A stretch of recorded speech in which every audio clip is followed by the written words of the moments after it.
sulla importanza delle isole di Ventotene e Santo Stefano per la vifauna europea, in particolare per gli uccelli migratori. Vi porto pochissimi minuti da questa prospettiva del confino, della restrizione della prigione. Adesso pensiamo da una prospettiva di libertà. Questi sono paesi che sono stati raggiunti da uccelli che sono stati inanellati, marcati qui a Ventotene e Santo Stefano.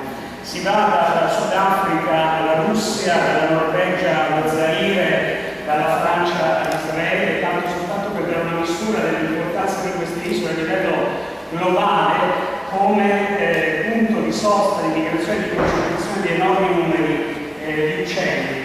Tutta l'Italia è un ponte attraverso il Mediterraneo è una delle più importanti barriere che gli uccelli devono attraversare durante i loro lunghissimi voli di migrazione. La migrazione è un fenomeno fondamentale nella vita di moltissimi uccelli, ma non soltanto uccelli, diversi animali, e comporta anche un costo di mortalità che è massimo proprio durante l'attraversamento delle barriere ecologiche, come per esempio gli stessi tratti di mare. Il Mediterraneo è una delle principali di queste barriere ecologiche per i migratori che si spostano tra Europa ed Africa.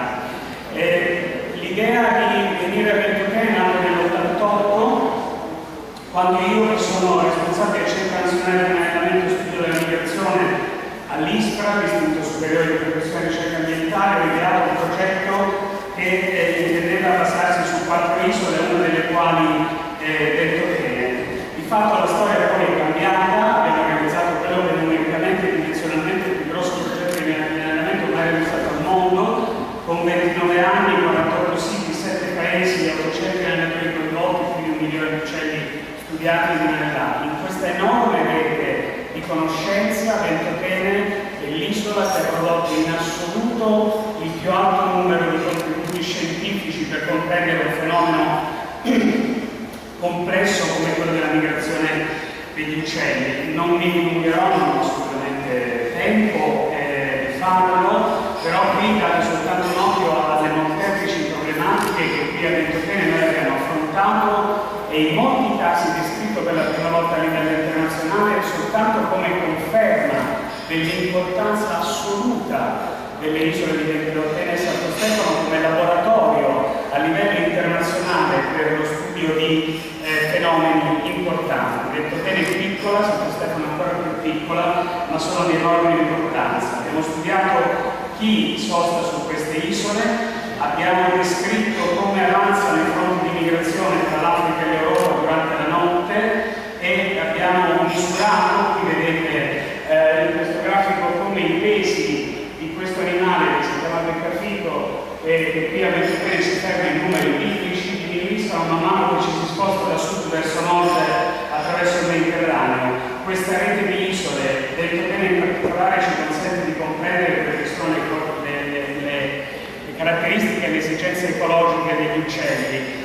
Qui un grafico che dimostra e conferma, grazie ai dati qui raccolti, come gli uccelli una volta che ingrassano prima di partire da sud del Sahara non si fermano più per reingrassare, non fanno più il pieno di benzina, fino a quando non arrivano proprio su queste isole.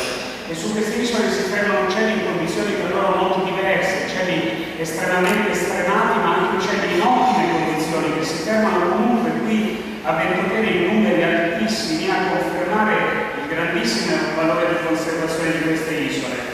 E queste isole, i dati di Ventotene ci hanno consentito di pubblicare lavori nuovi su quelli che sono gli effetti che il mutamento climatico sta causando sull'ambiente in cui noi stessi viviamo e potrebbe essere una buona idea che noi utilizzassimo gli uccelli per capire quello che sta per arrivare anche sulle nostre spalle.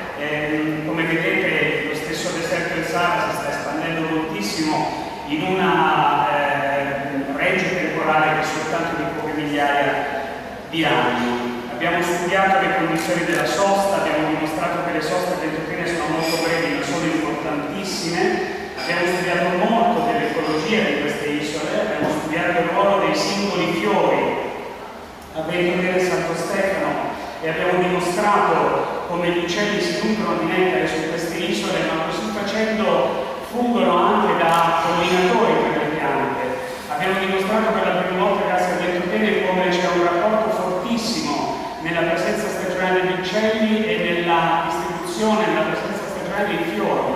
perché i fiori e le piante traggono vantaggio dalla presenza degli uccelli, ha detto bene, molto di più che dalla presenza degli stessi insetti che tradizionalmente vengono considerati pollinatori. Abbiamo dimostrato come anche e quali sono i pollini veicolati in Europa dall'Africa proprio grazie agli uccelli migratori, e abbiamo dimostrato come il nettare di Ventotene e di Santo Stefano venga utilizzato dagli uccelli per fare il pieno di energia e ripartire. Quindi grazie a Ventotene e Santo Stefano abbiamo svelato molti dei segreti dell'attraversamento del mare da parte degli uccelli, abbiamo dimostrato come gli uccelli debbono fermarsi su queste isole. Gli uccelli sono in grado di prove fisiche che a noi sembrano incredibili, sono delle specie di Superman, ma al tempo stesso sono animali estremamente vulnerabili perché loro sanno, hanno scritto nei loro geni che quando arrivano a Ventotene e Santo Stefano loro devono poter trovare le condizioni utili alla sosta. Concludo parlando di un'altra storia, secondo me spettacolare, legata a Ventotene e Santo Stefano. L'Italia è il ponte per gli uccelli per attraversare il Mediterraneo.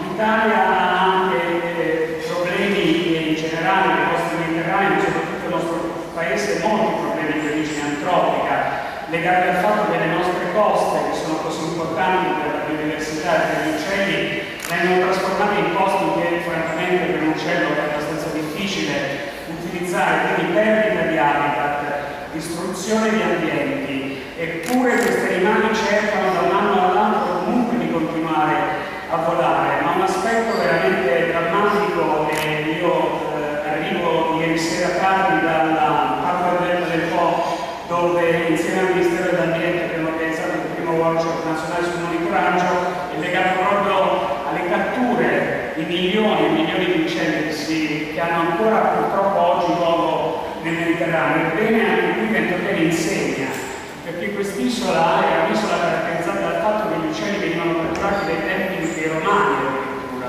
Quando noi siamo arrivati ovviamente c'era una tradizione millenaria di cattura di uccelli. I ventotenesi sono stati capaci di dimostrare che è possibile trovare una soluzione e cambiare l'atteggiamento.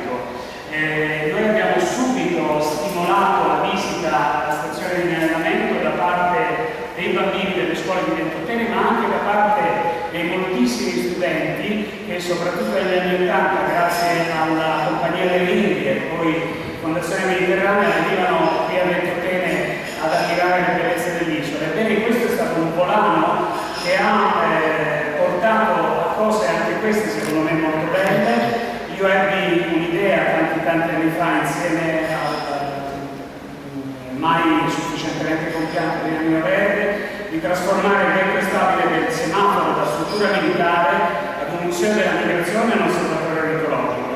Ci è voluto il suo tempo, però il museo della migrazione c'è, è stato inaugurato nel 2006, ha visto una grande partecipazione locale ed è diventato una piccola ma importante parte di quella che è la strategia economica locale, perché la conservazione deve tradursi in vantaggio economico per le economie locali, le economie sostenibili, altrimenti la conservazione non funziona.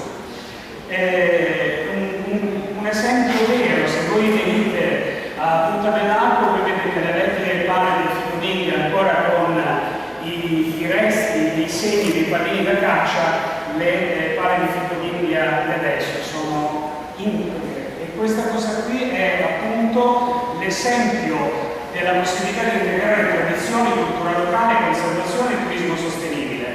I migratori ci indicano e realizzano un Mediterraneo in Europa che sono senza confini.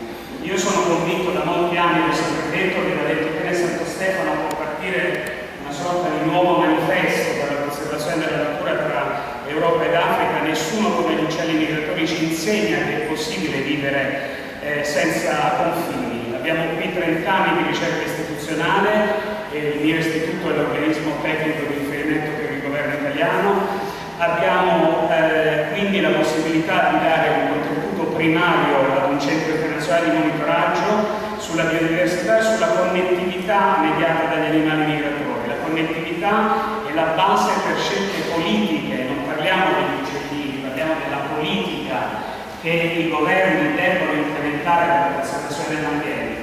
Quindi questo può aprire orizzonti